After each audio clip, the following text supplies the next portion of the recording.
आज भाषा विषयासाठीचा आपण 7वा प्रश्नसंच पाहणार आहोत. पहा, 25 प्रश्नांचा हा प्रश्नसंच असणार आहे. सुरुवातीलाच आपल्याला उतारा दिलेला आहे. प्रश्न 1 ते 3 साठी सूचना आहे. उतारा वाचून प्रश्नांची उत्तरे लिहा. उतारा पाहूयात. नाशिकमधील बापू गायधनी यांनी भीषण आगीतून लहान मुलांना आणि जनावरांना वाचवले. त्यासाठी त्यांनी स्वतःचा प्राण गमावला.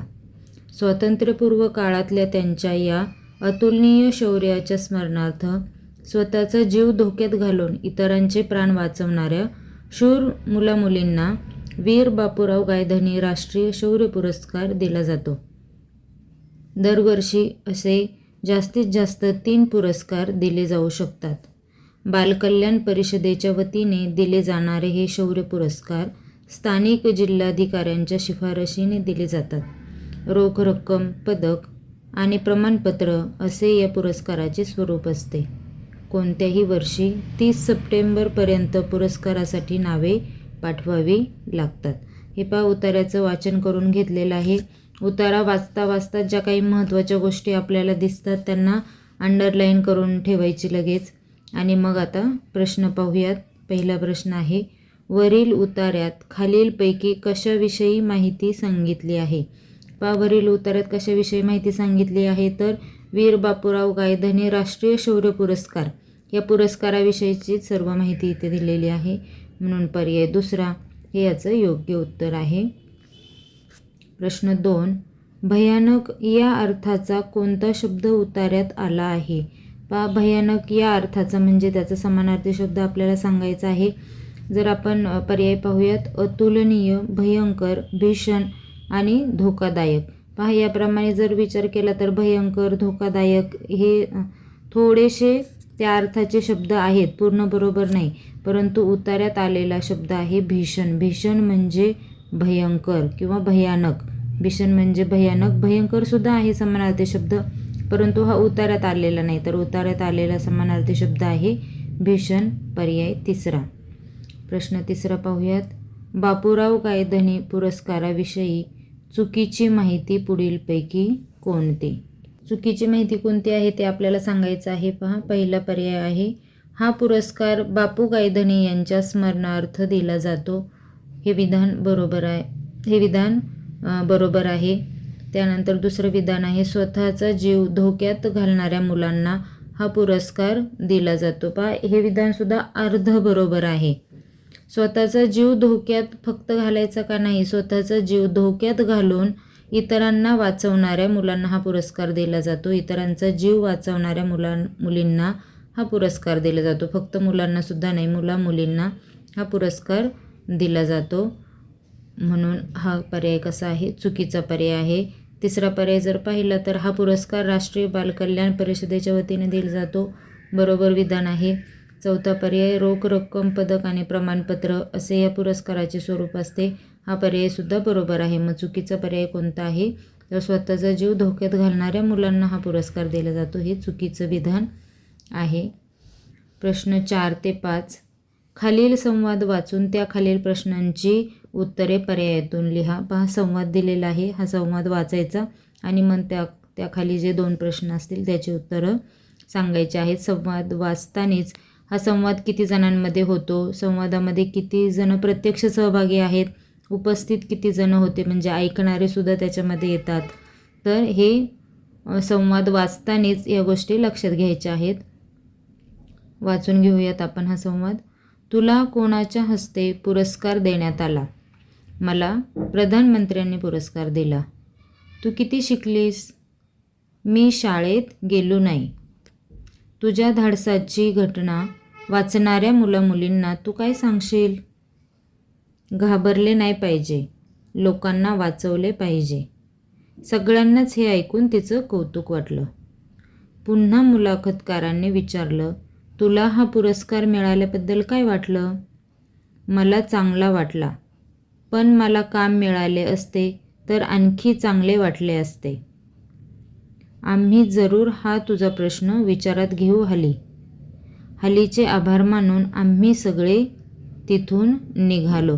पहा असा हा संवाद आहे. आता या संवादामध्ये एक मुलाखत घेणारे आहेत आणि हालीची मुलाखत घेत आहे. ह्या प्रश्नांची उत्तरं कोण देत आहे? हाली ह्या सर्व प्रश्नांची उत्तरं देत आहे. पहा हे पुस्तकामधलेच पाठामधलाच हा काही भाग इथे संवादासाठी घेतलेला आहे. म्हणजे मुलाखत घेणारा एक व्यक्ती आहे आणि हाली त्या प्रश्नांची उत्तर देत आहे असा हा संवाद आहे. आणि शेवटी आणखी तिथे पहा हालीचे आभार मानून आम्ही सगळे तेथून निघालो. आम्ही सगळे म्हणजे किती जण होते त्याची संख्या आपल्याला इथे सांगितलेली नाही. म्हणजे त्या वेळेला उपस्थित असणारे मुलाखतकार आणि हाली सोडून आणखीसुद्धा लोक तिथे असणार आहेत. तर ते सगळे लोक तिथून निघाले. म्हणजे किती लोक निघाले हे आपण सांगू शकत नाही.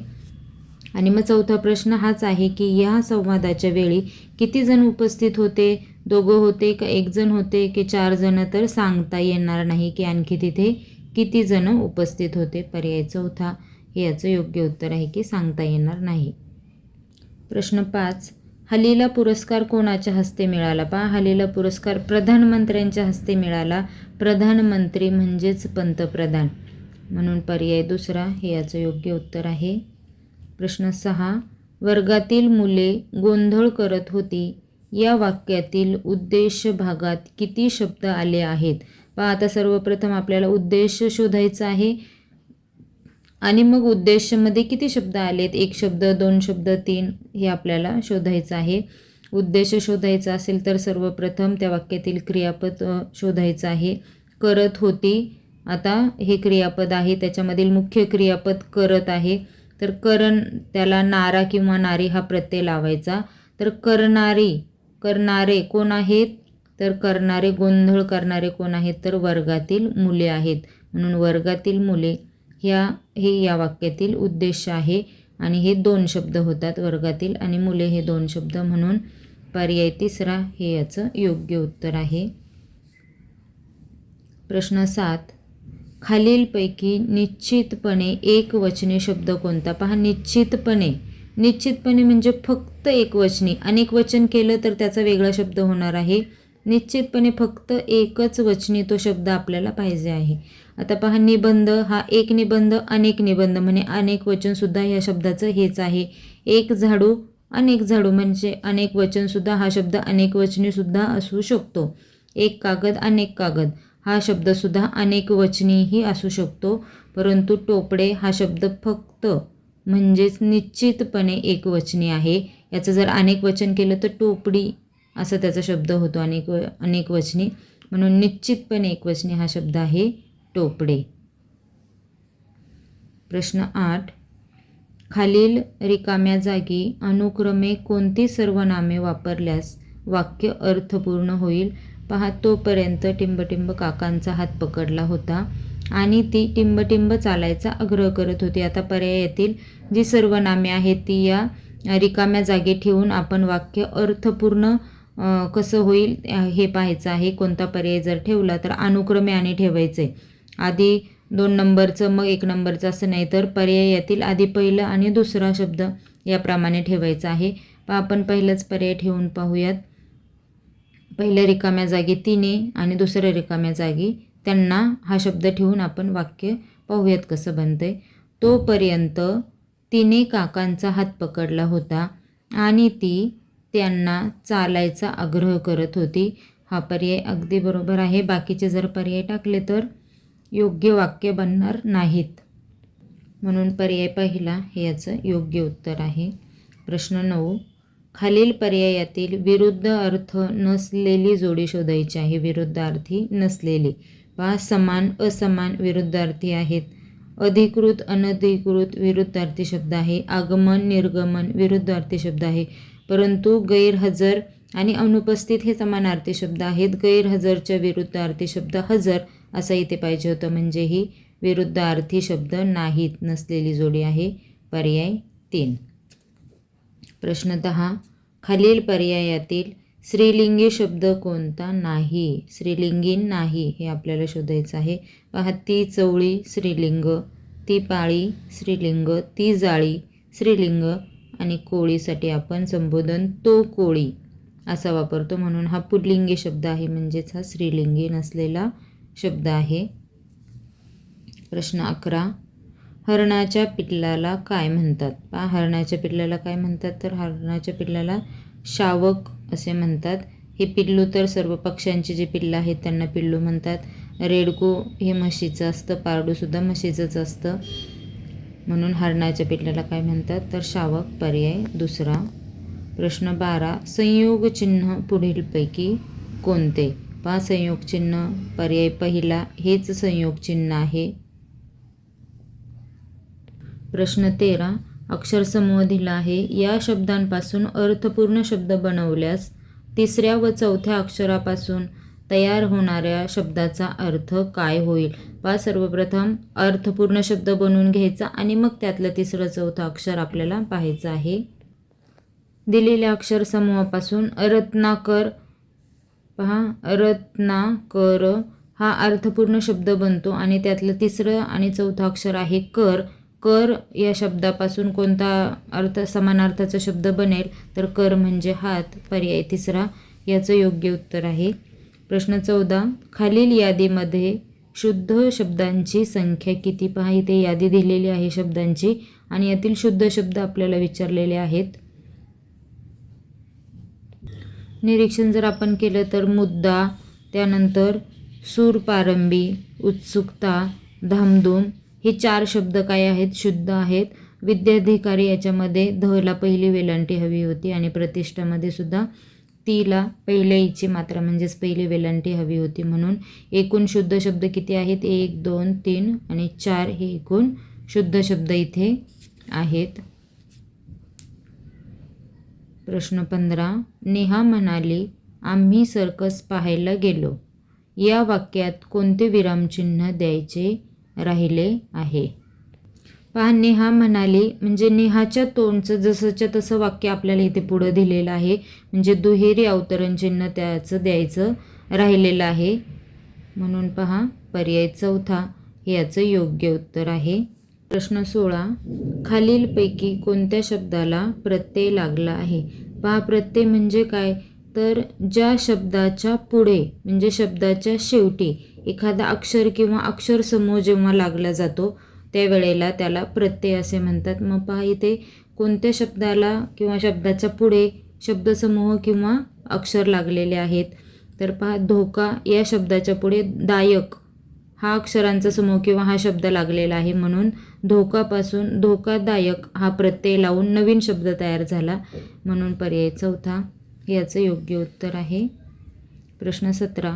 खाली दिलेल्या शब्दाला जोडून येणारा शब्द पर्यायातून लिहा. पहा, खाली आपल्याला शब्द दिला आहे साज. साजला कोणता शब्द जोडून येईल आणि नवीन जोड शब्द बनेल? तर साज शृंगार. साज ताज हा शब्द बनत नाही. साज थाट किंवा साज फार हा शब्द बनत नाही. तर साज शृंगार हा शब्द बनतो. म्हणून पर्याय तिसरा याचं योग्य उत्तर आहे. प्रश्न 18. उदार मनुष्य साठी अलंकारिक शब्द पुढीलपैकी कोणता? पहा, उदार मनुष्य म्हणजे मोकळ्या मनाचा किंवा दानधर्म करणारा, त्याचाच अर्थ आहे कर्णाचा अवतार. पहा, इथे दुर्योधन, कुबेर आणि गडगंज हे अलंकारिक शब्दच इथं दिलेले आहेत यातले, परंतु योग्य जो अलंकारिक शब्द आहे तर तो आहे कर्णाचा अवतार. उदार मनुष्य म्हणजेच काय? तर कर्णाचा अवतार. पर्याय दुसरा हे याचं योग्य उत्तर आहे. प्रश्न 19. समूहदर्शक शब्दांची चुकीची जोडी कोणती? पहा, चुकीची जोडी आपल्याला शोधायची आहे. वेळूचे बेट किंवा यालाच बांबूचे बेटसुद्धा म्हणतात, बरोबर आहे. वेलींचा कुंज हा पर्यायसुद्धा बरोबर आहे. नोटांचे पुडके हा पर्यायसुद्धा बरोबर आहे. परंतु चौथा पर्याय जो आहे कडब्याची जुडी, तर इथे काय आहे? कडब्याची जुडी नसते, तर कडब्याची काय असते? पेंडी असते. म्हणून पर्याय चौथा ही आपली चुकीची जोडी आहे. पर्याय 4. प्रश्न 20. अक्षरसमूह दिला आहे. या अक्षरांपासून अर्थपूर्ण शब्द तयार करा व त्या शब्दातील अनुक्रमे पहिले व चौथे अक्षर घेऊन शब्द बनवून त्याचा अर्थ पर्यायातून शोधायचा आहे. सर्वप्रथम अर्थपूर्ण शब्द तयार करून घेऊयात. दिलेल्या अक्षरांपासून महाराज हा अर्थपूर्ण शब्द बनतो आणि त्यातील अनुक्रमे पहिले आणि चौथे अक्षर आहे मज.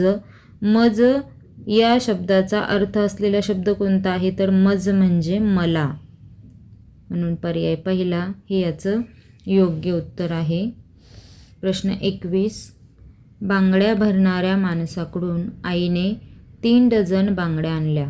या वाक्यात अधोरेखित शब्दसमूहासाठी कोणता शब्द वापरता येईल? पहा, अधोरेखित शब्दसमूह कोणता आहे तर बांगड्या भरणारा माणूस. बांगड्या भरणारा माणूस कोण असतो तर पहा पर्याय तिसरा कासार. बोहारीन, कासर, व्यापारी हे सर्व चुकीचे पर्याय आहेत. बांगड्या भरणारा माणूस म्हणजेच कासार.